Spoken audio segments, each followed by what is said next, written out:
Right, 7 pieces. Just double checking, but everyone wrote their code name and a door number they want, right?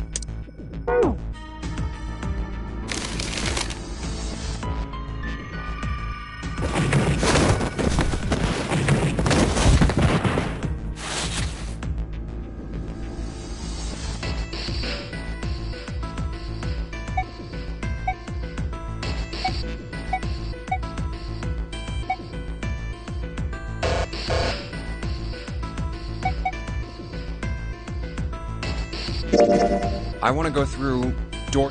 That's a problem. None of these teams will... Clover and I... Lotus and I... That's not... The digital routes don't match up either. We've got similar problems.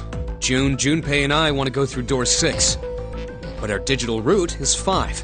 If we're gonna open that door, we need a 1. Damn, what are we gonna do now? What are we going to do?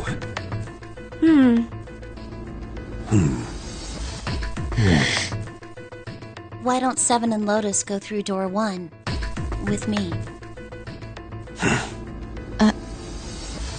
What about me? Isn't that obvious? Wasn't one of the teams just complaining that they didn't have a 1? You mean I should join Santa's team? Yes. Huh. I understand. I'll go through door 6 then. If we do as Clover has suggested, we can all pass through a numbered door and no one will be left behind. This seems to be the most reasonable solution. 7, Lotus, what do you guys think? I don't have a problem with it. Me either. Alright then, we're good to go. See you later. Wait, Clover! Don't move on your own! Oh, I'll be going too then. Yeah, be careful. We should get going as well.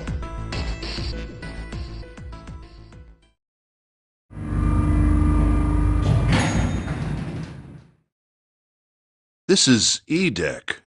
There should be a door at the end of the hall. Alright, let's go. Here it is. You guys ready? Yeah. Then let's get to it.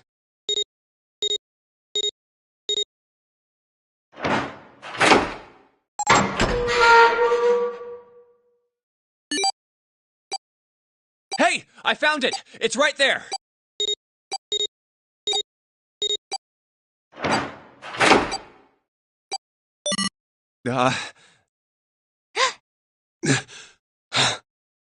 It stopped.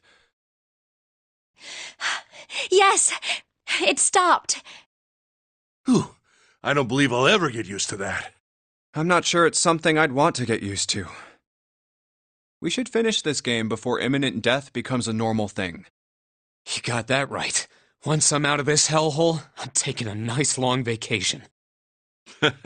I agree. Alright, let's go.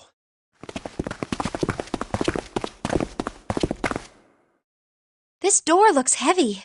But it's not locked. I'm opening it.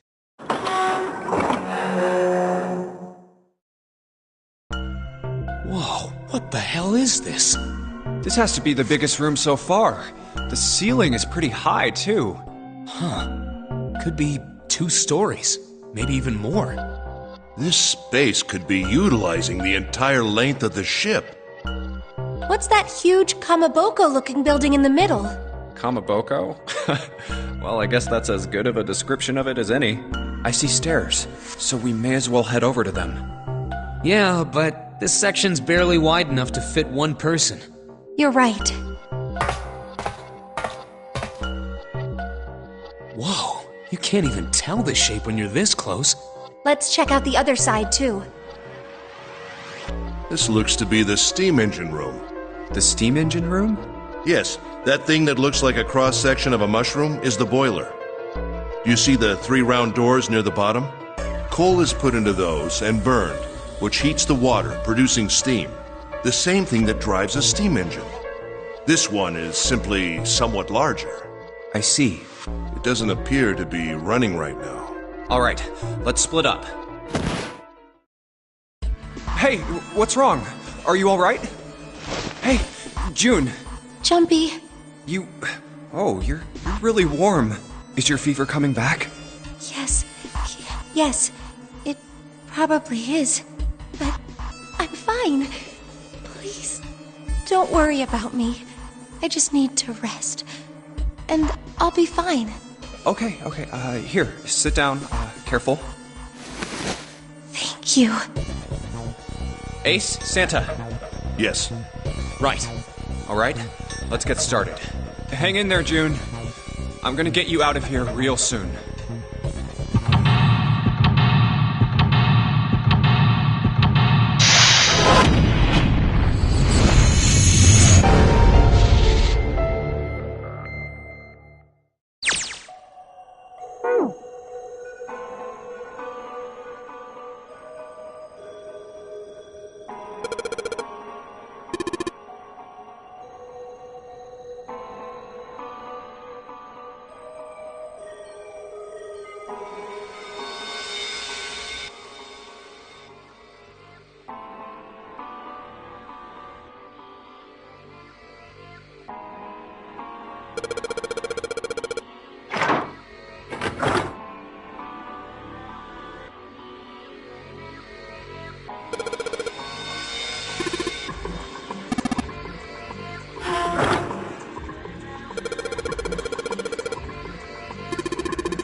I believe the box has reached the floor.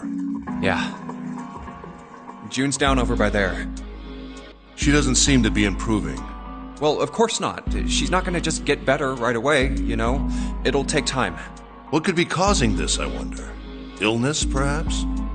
Nah, it's gotta be exhaustion. She gets dropped into some weird-ass ship, forced to play some messed-up game.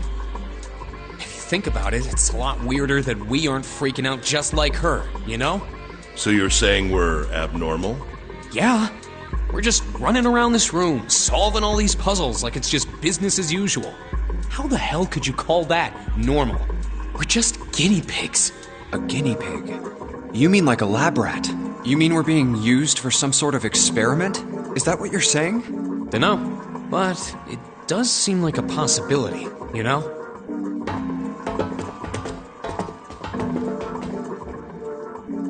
You know, speaking of experiments, there was this experiment some scientists did with rats. First, they took a squarish C-shaped tank and filled it with enough water that the rats could drown in it. The tank has 2 exits. Just to make it easy, we'll call one A and the other B. Exit A is pitch black, so dark even a rat can't see anything. But exit B is electrified, which means the rat can't leave through it. So, what would a rat do if it was put in this situation? Which exit would the rat choose?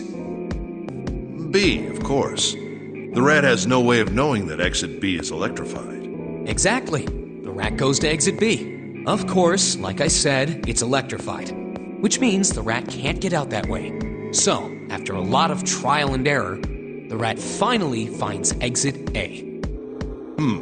I can't say that's very interesting or relevant. It's simply the story of a laboratory experiment. You're right. It isn't very interesting. Yet.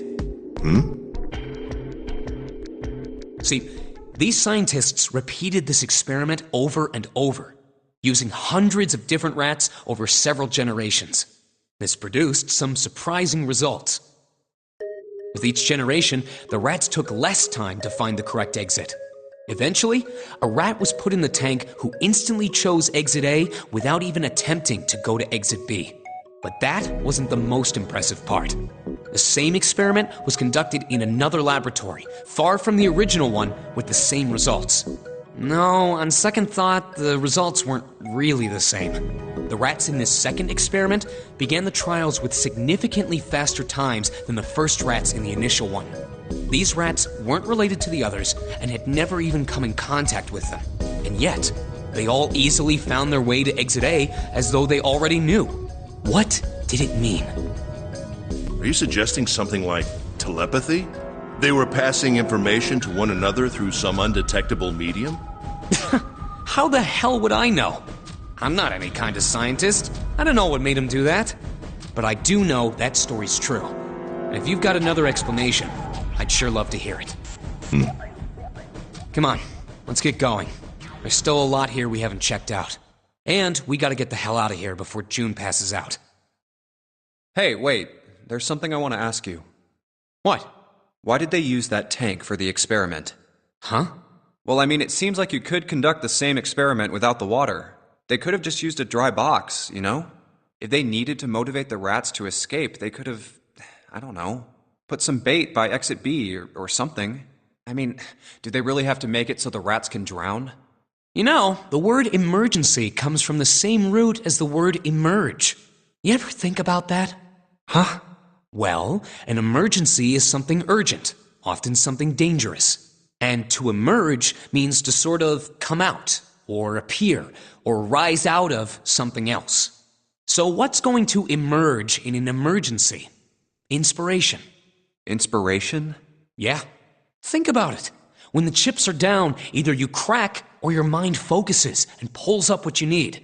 So in an emergency, your real potential emerges. Is that what you're saying? Yeah.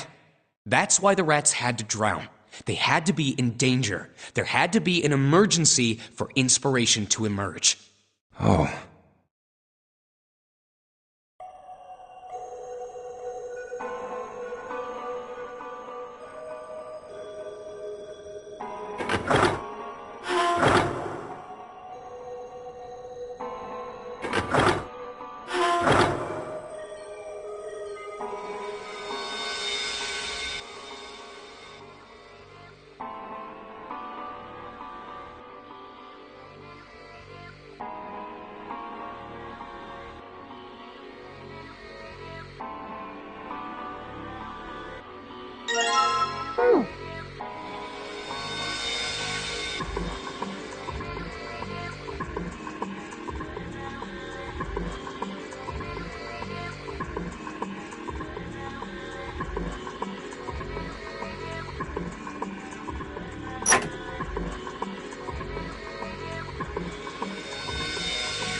Yes! The door's open! All right, Junpei. Why don't you go get June now? Santa and I will keep an eye on the store. Why do we need to do that? Even if it shuts, we know how to solve the puzzle now. We could just open it again. Well, I suppose that's true. Shall all three of us go and collect June then? Nah, I'm cool. I'll let Junpei handle it. So are you only interested in being contrary? All right, I'll go get June. I'll be right back. Oh, Jumpy! Are you okay? Yes, I'm fine now. I'm sorry I made you worry. Let me check. Good. You're feeling a lot better. Are you sure you're all right? Oh, you're such a warrior, Jumpy. Oops, I mean, warrior. All right, let's go. Go where? Oh, right, I didn't tell you. We got the exit open, so... Great! Let's go!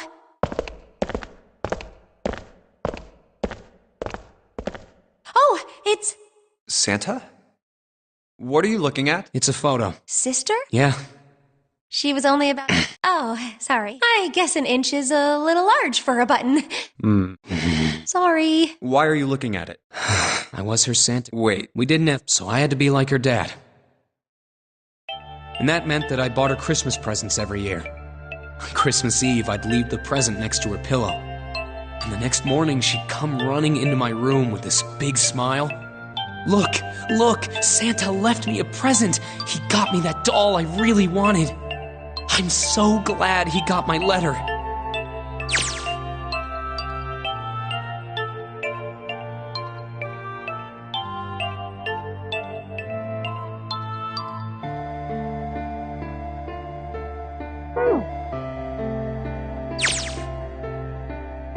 She was always so excited. I was the one who told her to write those letters. I'd say, write down something you want and mail it to Santa. The address I gave her was somewhere in Northern Europe that doesn't exist. Anyway, she'd write the letter and stamp it and send it out. And then a few days later, it'd show up back in her mailbox marked address unknown. I'd open the letters before she figured out they'd been sent back. Once I had the letter, I'd go around to a couple stores with some money I'd saved up over the year and buy her the stuff she'd asked for. It took a lot of saving, but I managed to buy her presents every year. Huh. But one year, her letter was different. She didn't write a list of toys she wanted or anything like that. Instead, it said, I don't want any presents this year. Instead, I want you to make my wish come true. My wish is that we'll be happy like this for a really, really long time. That was it. Nothing else. But I couldn't make that wish come true. Some Santa I am. What happened? She died. She was killed 9 years ago. Oh. All right, let's go. Huh? Hey, what are you two doing? Let's get moving, come on! Let's go. Yeah. Oh, you're finally back. Sorry we took so long.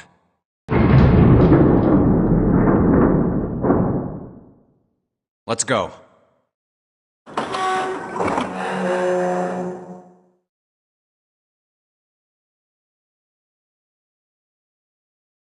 Huh. Is this a warehouse? No, I believe this is the cargo room.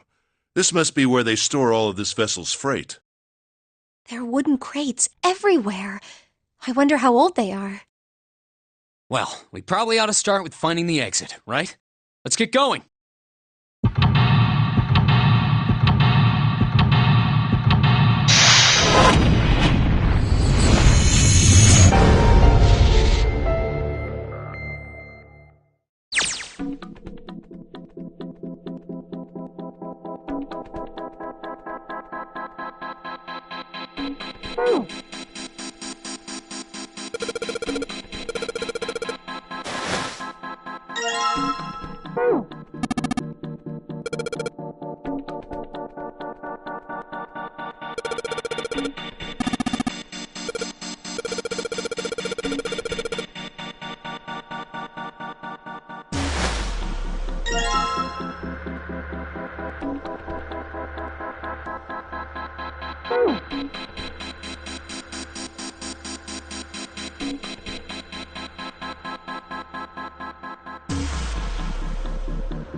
Now we finally have all 9 picture cards.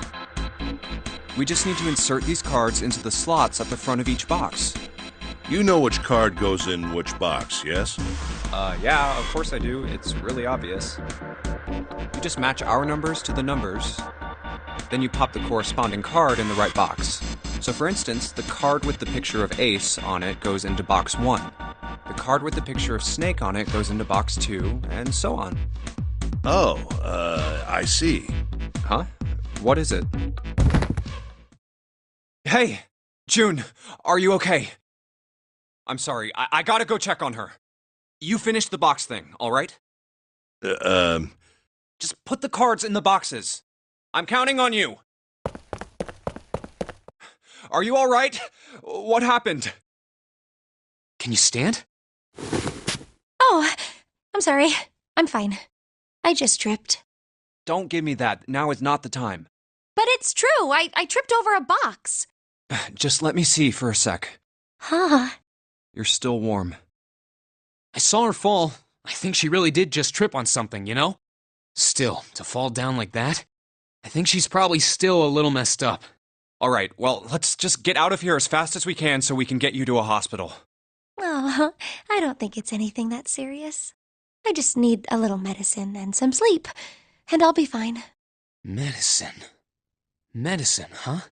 Well, if we could get in touch with anyone outside, I'll bet Ace could swing that for you easy. Ace? Huh? Don't you know? He's the president of a pharmaceutical company. Cradle Pharmaceuticals is the name, I think.